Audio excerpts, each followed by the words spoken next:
aujourd'hui, j'avais envie de partager avec vous quelque chose au sujet d'un cours de danse auquel j'ai assisté la semaine dernière. Donc en ce moment, les cours de danse, c'est un peu compliqué parce que ils sont forcément en ligne. On n'a pas le droit au Canada, en tout cas, de se réunir dans des salles de sport pour pratiquer une activité en groupe. Donc tout est passé en ligne. Mais comme j'ai quand même envie d'avoir ces rendez-vous dans mon calendrier où je sais que je dois réserver du temps pour moi-même et pour des activités créatives et qui me font plaisir, je me suis enregistrée pour des cours de danse. Et en général, c'est assez frustrant. Mais samedi dernier, c'était un cours un peu différent avec un nouveau professeur. Et franchement, j'ai adoré. J'ai vraiment pris du plaisir même si j'étais toute seule dans mon salon et c'était en grande partie grâce à l'attitude du prof qui était hyper positif, hyper enthousiaste. On sentait que son seul désir pour cette leçon, c'était de nous transmettre le plaisir de danser. Alors bien sûr, il nous a appris quelques mouvements, on avait une base de chorégraphie pour être tous dans le même temps en fait pour avoir comme créer un groupe quand même si on était tous isolés.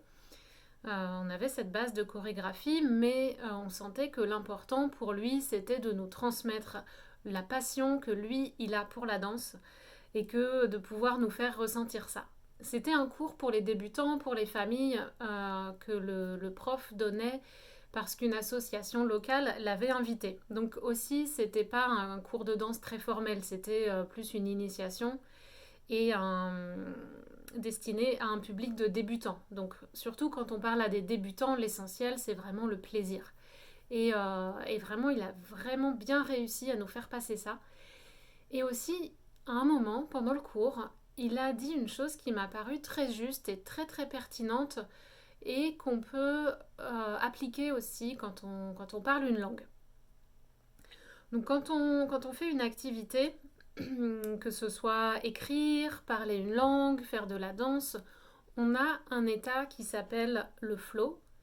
Le flow, c'est quand on est dans ce qu'on appelle en anglais performing brain. Donc c'est le cerveau qui fait l'action. Il est dans l'action, il n'est pas tellement dans la réflexion.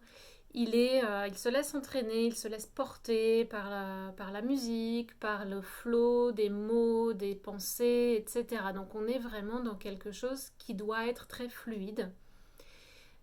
Idéalement, moi, dans cette petite vidéo, je dois être dans cet état de flow où je vous parle, mais je ne suis pas en train de regarder des notes, de me concentrer. Donc peut-être ça part un peu dans tous les sens, c'est moins organisé que d'autres choses que je peux produire comme le podcast. Mais c'est justement ce qu'on recherche dans cet état de flow. Et quand vous êtes dans une conversation, dans une langue étrangère, pour communiquer avec l'autre personne, on veut être dans cet état de flow où l'essentiel, c'est le message, c'est la communication, c'est l'interaction. Et l'autre état, pour être complet sur le sujet, l'autre état, c'est le thinking brain. Donc c'est la partie avant du cerveau, c'est là qu'on a notre raisonnement conscient.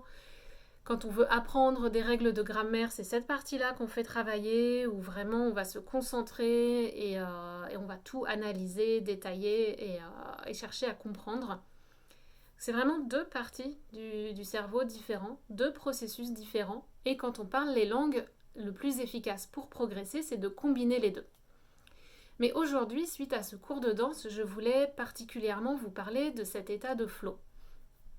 Et donc ce que le prof nous a dit, c'est si vous faites une erreur, quand on est dans la chorégraphie avec la musique, si vous faites une erreur, surtout ne vous arrêtez pas. Continuez, improvisez, faites des mouvements, essayez de lier vos mouvements à ceux du groupe et rattrapez là où vous pouvez. Rattrapez le groupe, rattrapez la chorégraphie plus tard, c'est pas grave, mais ne vous figez pas parce que là, c'est moche. Si on s'arrête, si on a l'air paniqué et que le groupe continue, vraiment ça va se voir, comme on dit, comme le nez au milieu de la figure.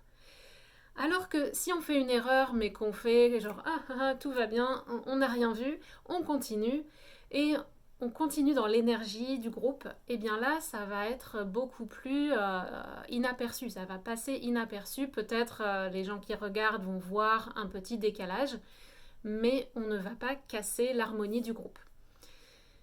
Et c'est donc ce qu'il disait, c'est que si on s'arrête, on va créer un signal pour notre cerveau que oulala, ça c'est difficile, j'y arrive pas, j'ai fait une erreur, je panique, je m'arrête.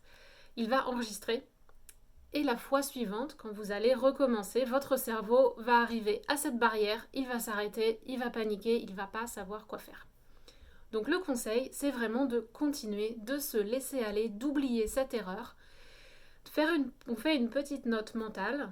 Donc on est dans le flow, on note une erreur ou attention, la prochaine fois, je devrais corriger cette chose. Peut-être que je dois étudier un peu ou juste faire attention la prochaine fois.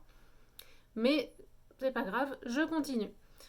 Et voilà, donc quand vous parlez, quand vous sentez que vous faites des erreurs, 90% du temps, la personne à qui vous parlez, elle s'en fiche, elle n'a même pas entendu votre erreur. C'est vraiment vous qui avez senti cette erreur. Peut-être que lui ou elle l'a entendu, mais c'est pas très important. Donc il l'a entendu, puis il l'a oublié aussitôt. Donc vous faites pareil, oubliez-la aussitôt, continuez, restez dans le flow, concentrez-vous sur le message et puis voilà, faites des petites notes mentales, des choses à améliorer, mais surtout dans la partie flow, on s'en fiche. On est là pour communiquer, interagir et rester comme la musique avec les vagues, les mouvements et la mélodie du français.